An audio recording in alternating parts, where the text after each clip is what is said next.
Hi guys, it's Wendy with Ask The Landlady. I'm here with all the tips and tricks to help you make a profit in real estate rentals. And today I want to talk about how to buy your first rental property without losing your shirt.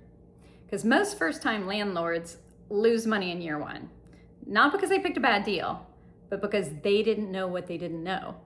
So today I'm going to give you the roadmap that they wish they'd had, right? That I wish I had when I first started. And if you don't know about me, I am Ask The Landlady. Please hit subscribe, like, and go to Amazon, Wendy Myers, and check out my books about landlording, my forms. I can help you out in so many ways. I've been doing this for over 25 years. And these are the products that I put out there wishing I'd had them when we first started it. So definitely check out that. Those are great resources. They're super cheap. I just want to give back to the profession that I love and that I want to make better. So again, let's get back to the newbies here. Because here's the hard truth. Most first-time rental property buyers treat it like a home purchase, right? They fall in love with the kitchen. They get emotionally attached. I'm gonna put this beautiful carpet in, and they completely ignore the numbers. Recipe for disaster. A rental property is a business.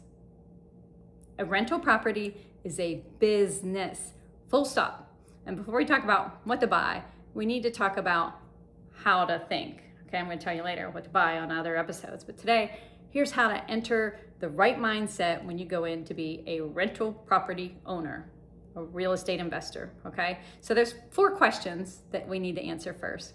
Number 1, what is your goal? Is your goal cash flow, appreciation, or both? Okay, so cash flow means that the rent covers all the expenses, puts money in your pocket every month, okay? Appreciation means that you're betting that property is gonna go up in value over time. Both are possible, right? But they often pull in opposite directions, especially geographically. There might be some areas of the country where, especially with the current real estate, interest rates and such, that you might buy a property and you're not getting a lot of cash each month, but you're betting on the point that that property is going to go higher. I'm looking at California, these types of the places. But then there's the Midwest where you can hopefully get both. You know, even if it kind of stays stable in your housing property, like maybe it's a little elevated right now, what we're paying for properties, and it might dip down and then go back up, but you're making bank each month on that rent, right? So you have to answer that question first. A lot of it's geographical, and I've covered this in several other episodes. Go back and look at my one about where to buy in the Midwest, versus coastal regions. Check out those. But those are the things you got to really think about what your goal is for that property, okay? Number 2, what is your realistic budget, including reserves, okay? A down payment isn't your only cost. You can't just say, oh, I'm gonna buy this house, I'm gonna put 20% down, I'm gonna buy it's a $100,000 property, I'm gonna put $20,000 in it, that's what I have. You need other things, guys. You need closing costs. You need initial repairs. There might be something you have to do right away. And you need a reserve fund of at least 3 to 6 months of expenses, right? There will be a vacancy at some point in time, or there will be a tenant that falls behind. There will be some gap somewhere, or you've still got to be able to cover that mortgage, right? So you have to have those reserves. Or, you know, you might get into month 4 and the hot water tank goes out, right? You have to have those reserves. You can't go into a deal, no money down. I love those people that have those talks. No money down, and you can have a huge real estate portfolio. And it's worked for some people, and it can work in some situations, but one bad thing and you lose your shirt, right? So let's try to do this smartly, right? Take money, invest it, don't lose sleep, don't stress out, don't have to go to your aunt and ask for money, okay? So that was number 2. Number 3, this is a good one too. Are you prepared to be a landlord or landlady?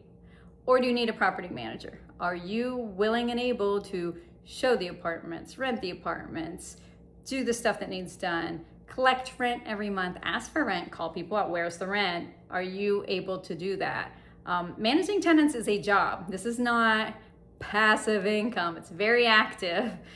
So if you're not local to your property and you're not handy with painting and you're just not available because you work a full-time job, then you need a budget for professional management. And that's about 8 to 12% of the collected rent, right? So, because they're going to take that in order to manage it for you, which may be very well. So work that into your budget and know yourself. Know if you're a pushover, this is not going to be easy for you. Okay, you're going to need to find somebody else to be that heavy. Maybe partners with somebody else. Maybe you bring the money to the game and they bring some of those skills. Maybe you're very handy when you want somebody else to take care of the bookkeeping and stuff. That's where you might want to consider that type of thing. But definitely know your personality and whether or not you're prepared for this active work of being a landlord or landlady. Okay.